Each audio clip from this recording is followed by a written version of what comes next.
तो मैं कह रही हूँ कि मैं लाइफ इंश्योरेंस किसका निकालूं, खुद का या फिर पेरेंट्स का। ऑब्वियसली अगर लाइफ इंश्योरेंस निकालना है तो खुद का निकालो, पेरेंट्स का क्यों निकालना है? बिकॉज आप अर्निंग मेंबर हो।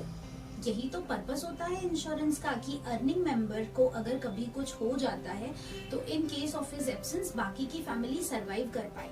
आपको बिकॉज आप यंग हो तो आपके प्रीमियम का इंश्योरेंस भी कम होगा, बिकॉज पेरेंट्स का एज ज्यादा है तो उनका इंश्योरेंस का जो प्रीमियम है वो भी ज्यादा होगा और उनका इंश्योरेंस लाइफ इंश्योरेंस निकालने का पर्पस थोड़ा कम सर्व होता है बिकॉज वो एनीवेज डिपेंडेंट है आप पे। लेकिन खुद का इंश्योरेंस निकालने का पर्पस सर्व होता है because you are earning member. Great, ये सब तो मुझे समझ में आ गया, लेकिन इसका टर्म क्या होना चाहिए? सो लेट्स से जैसे कि अभी आप 25 इयर्स के हो और अभी से आप 30 इयर्स तो और काम करोगे, आपके पेरेंट्स भी आप पे डिपेंडेंट रहेंगे और आपके किड्स भी, आपके स्पाउस भी। तो यहाँ पर ये इम्पोर्टेंट है कि जो भी आपका मैक्सिमम टर्म अवेलेबल है 30 इयर्स 35 इयर्स, उस मैक्सिमम टर्म के लिए आप इंश्योरेंस ले लो। अगर मान लो कि आज आप 10 इयर्स का इंश्योरेंस लोगे 25 इयर्स में और 35 इयर्स में आप उसको रिन्यू करने जाओगे तो आपको वो और कॉस्टली मिलेगा। आप जितने यंग हो आपको प्रीमियम कम भरना पड़ेगा।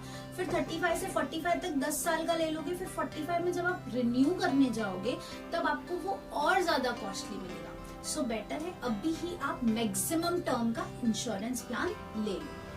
ओके, तो मैं कौन सा इंश्योरेंस लूं, टर्म प्लान लूं या फिर कोई मनी बैक वाला प्लान ले लूं? ऑब्वियसली टर्म इंश्योरेंस लेना चाहिए, मनी बैक इंश्योरेंस का कोई पर्पस नहीं है।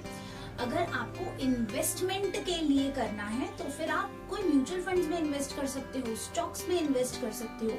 इंश्योरेंस का पर्पस होता है रिस्क कवर करना और रिस्क कवर करने के लिए आपको टर्म इंश्योरेंस में प्रीमियम कम से कम होगा और आपका सम अश्योर्ड ज्यादा से ज्यादा होगा।